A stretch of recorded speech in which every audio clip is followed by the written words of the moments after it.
Welcome back to How to Draw Friday. Had my internet down for a little while so I couldn't get here, but here I am back again for How to Draw Friday, and today we're drawing the cute and gorgeous stick insect.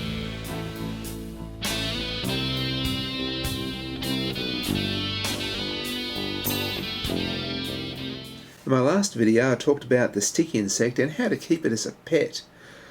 And sometimes when I've kept these as pets over the years, they've died on me, which, they've come to the end of their lifespan. And when they do that, I've actually used those dead specimens.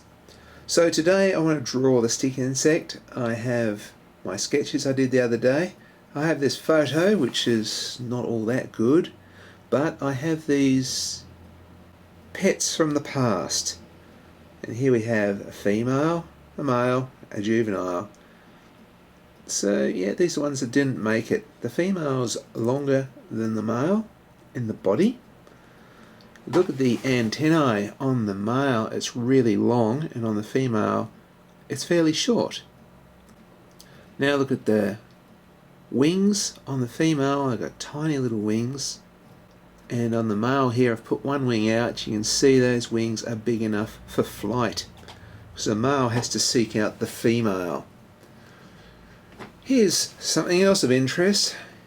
These are a couple of other phasmids, or stick insects of sorts. This one here's got very leafy legs, and whereas this one here is all sort of thick, but it's all spiky, and that would certainly camouflage on certain trees. Now I'm going to start a drawing. Today I want to talk about negative spaces and how that can help you with drawing. And so I'm going to use a stick insect as an example. Often tables and chairs are really good for examples of negative space. So I've just roughly put this guy in like this, just a real rough sketch, just going from that photo. So a few things I've got wrong here. The front arms are in the wrong place. And so what I'm going to do is look at it in a different way. So instead of looking at the actual object, I'm going to look around the object. I'm going to show you this bit of footage here. Okay, now let's just have a look at the picture by itself. Okay, this is the stick insect, and this is the space around the stick insect. So back to our drawing here.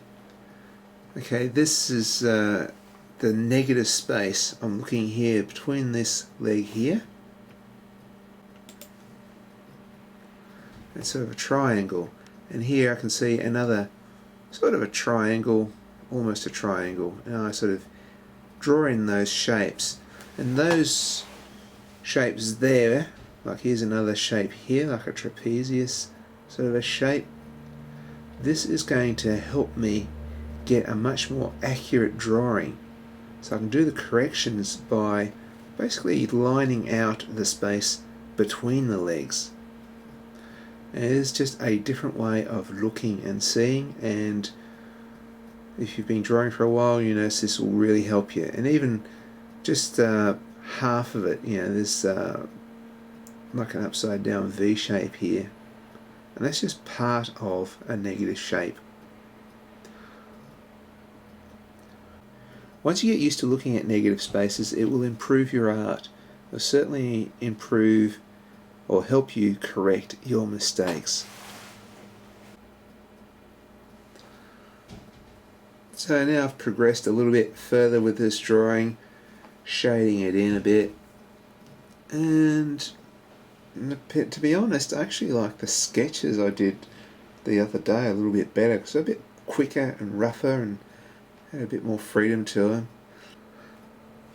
I've gone back to the sketch pad just to have a look, and the one I was sketching the other day has almost like little leafy bits on its legs, which I noticed when I was sketching it. So I'm going to add a bit of that to my stick insect here. It's possibly a different species, although they look very much the same. What I might do though is put a watercolour wash over it to see if that's going to lift it. This is something you can do to a lot of your artwork. Now, adding watercolour what I tend to do is just add straight water without any paint whatsoever to start with, and then slowly add just a tiny little dab of paint in there and just let it spread around. Gives it a very nice sort of soft colouring. So I've coloured it just subtly to give it a nice sort of subtle, sort of a browny with a tinge of green in there. And there's our stick insect drawing for the day. And that was a nice little stick insect. Stay tuned for Monday when we might look at some more wildlife, and during the week we may look at a bit more printmaking techniques.